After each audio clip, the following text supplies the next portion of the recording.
Hey everyone, this is Mrs. J, and I'm doing a read aloud of Blood on the River, Jamestown 1607 by Elisa Carbone.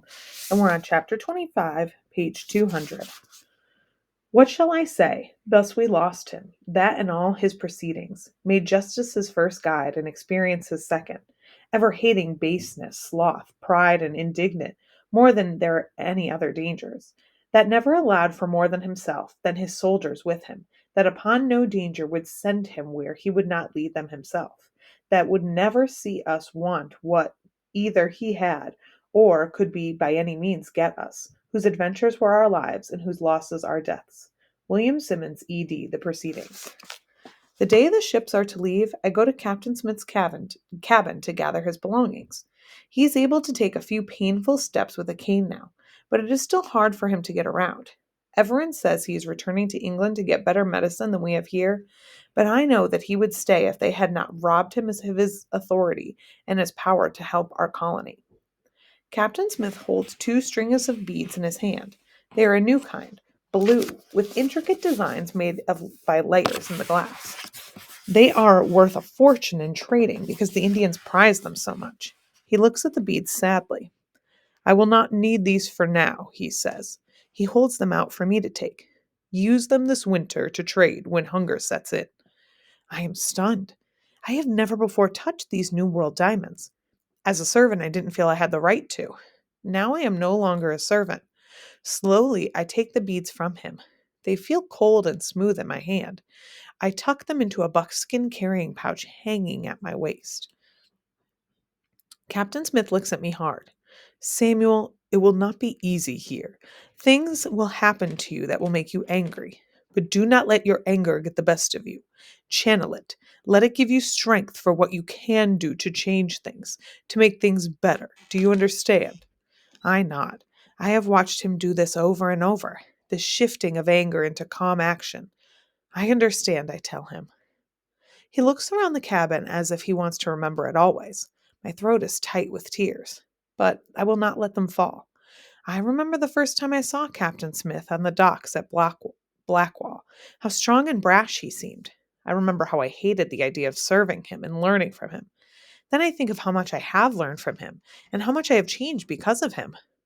I search for the right words to say what I feel, but I can't find them. I'm sorry to see you go, sir, I finally say. Captain Smith stands a little straighter. I'll be back, he assures me. I am not done with Jamestown yet. Then he does something that surprises me almost as much as the beats. He reaches out his hand to shake mine, as if I am his equal, as if I am a man. His hand is leathery and calloused from the hard work he has done here. So is mine, I suppose. We shake hands heartily. Have a good voyage, sir, I say. We begin the slow, painful walk to the ships, him with his cane and me carrying a sack of his belongings. I want to find you alive and well when I return, Samuel, he says good-naturedly. No starving, no dying from the summer sickness, no getting shot full of arrows. I grin. Yes, sir, I say. His orders suit me just fine. John Layden joins us and gives Captain Smith a strong shoulder to lean on as he struggles to walk. You have been a just leader, Captain, he says. What will we do without you? You experienced settlers know a thing or two about survival, Captain Smith says. Maybe these newcomers will learn from you. Others join us, until we are a small knot of men walking slowly out of the fort gates and down to the river. Each man has something to say. You were the best president we ever had, sir. You did more work than any of those gentlemen. Who will trade with the natives when you're gone, sir? Have a safe journey, Captain Smith. The long boats are already making their trips back and forth to the motherships. Richard is waiting there for his turn. He was still asleep when I left the cabin this morning, so this is the first chance I've had to talk with him. Samuel, he calls me as I approach. Are you sure you don't want to come? Think of all you're missing. The seasickness, the rats, the storms, week after week in the nice dark 'tween deck. I take a deep breath as if I'm savoring the memory of the journey. Ah, the stench, the way the slop buckets sloshed all over the place in the rough seas. I touch my hand to my heart. I will miss it. Richard laughs. Maybe you should come back with us, he says. You could be an actor in one of Master Shakespeare's new plays. There are plenty of good things I could think of about England. Fields of heather blooming in the countryside, London's busy, exciting streets, the chance to visit my mom's grave. But I will stay here in Jamestown. I touch the beads to the soft buckskin of my carrying pouch. I suppose you'll miss me terribly too, I say to Richard, continuing the foolery. Who will you have fist fights with if I'm not there? He crosses his arms over his chest and we just look at each other. The truth is, I will miss him terribly. Richard, get yourself in that longboat or you're staying here, Henry shouts. He's helping with the launch and he has no patience. There is no time for long goodbyes. I ball up my fist and tap my chest and then my forehead, then Richard's chest and his forehead. Goodbye, friend, I say. Captain Smith and Richard ride the longboat to the ship. It is not easy for Captain Smith to climb the rope ladder to the deck, but Richard and some of the sailors help him and he makes it. They turn for one last look at the Virginia shoreline and our fort, and the group of us waving to them.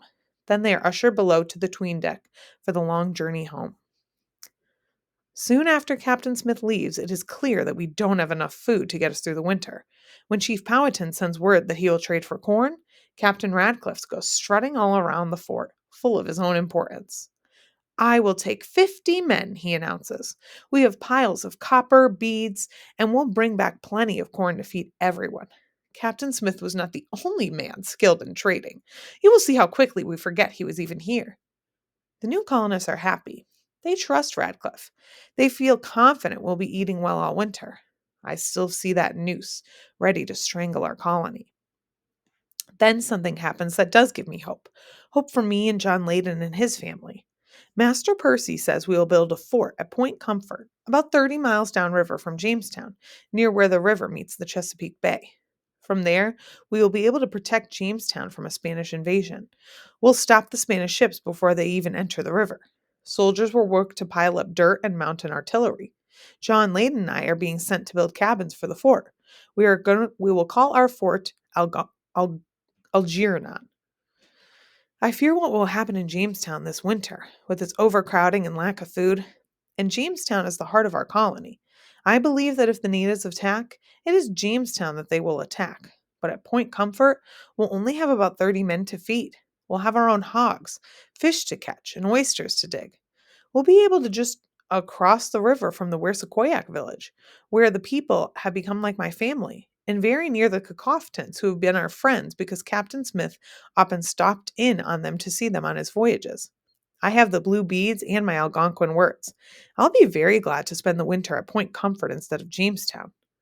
I happily gather up my belongings for the move to Point Comfort. Then I go to the Layden's cabin to offer to help them pack. When I enter the cabin, John is packing up his carpentry tools. Anne is sitting quietly watching him while baby Virginia is asleep in her cradle. Are you already packed? I ask Anne. She looks down and shakes her head. John doesn't even glance at me. I frown. Why not? I ask. The barge will leave tomorrow morning. She isn't coming, John says quietly. What? I blurt out. But you have to come. No, I do not, Anne informs me. I finally have lots of other women here to talk to and help me with the baby. I want to stay safe within the walls of the palisade, not out there in the open, unprotected from the Indians. John will come visit me whenever he can. I will stay here in Jamestown. I sputter, not believing what I am hearing. It is much safer at Point Comfort, I tell her. Our neighbors are the Cacoftons, our friends, and the Wersikoyaks. I know everyone in that village by name. I can trade if we run short on food. Anne shakes her head. I have made up my mind, she says. You won't be safe within the palisade, I insist. The new settlers have made war with the Powhatans. John, tell her what it was like when we first got here, how we couldn't even step outside the palisade to hunt without being shot at, and men starved. John stops working for a moment. I told her, he says. She is stubborn and knows what she wants. Then order her to leave Jamestown, I nearly shout it. John looks up at me, one eyebrow raised. I realize that I have said a stupid thing. It is not in his nature to order his wife to do something against her will. She wants to stay with the other women, he says. I won't take that away from her. Anne crosses her arms over her chest and gives me a self-satisfied look. Besides, she says, our leaders are not at war with the Powhatans. Chief Powhatan just invited Captain Radcliffe to come to the Werowocomoco to trade. They will have a feast and entertain them with dances, just like you told me about. And then they'll come back to Jamestown with lots of corn. We will have all we need to eat in Jamestown this winter. We won't even have to go outside the palisade. I want to grab her and shake her, shout in her face. There is no safety in Jamestown. I am seething with anger. Why can't they see? Why won't they listen to me? I want to punch something. I ball up my fist ready to slug the wall. Then an image flashes in my mind of Captain Smith ready to lose control of his anger, then of him taking a deep breath, focusing, calming, devising a plan. I hear Captain Smith's voice in my head. Samuel, do not let your anger get the best of you. Channel it. Let it give you the strength to change things. I take a deep breath, try to calm the fury inside me. I walk over to the cradle where baby Virginia is still sleeping. She is wrapped in a blanket, her eyes fluttering in her sleep. Her mouth is making sucking motions. She is so new, so innocent. I look at Anne. She is young and innocent too, only 15, and she is naive. She trusts Captain Radcliffe to keep her safe and fed. Suddenly, it's Reverend Hunt's voice I hear in my head. You must learn to make a decision out of love, not out of fear. I take another deep breath. My anger is focused. I have made a decision. I have a plan. I believe Reverend Hunt would approve. I have made this decision out of love. I am about to steal a baby.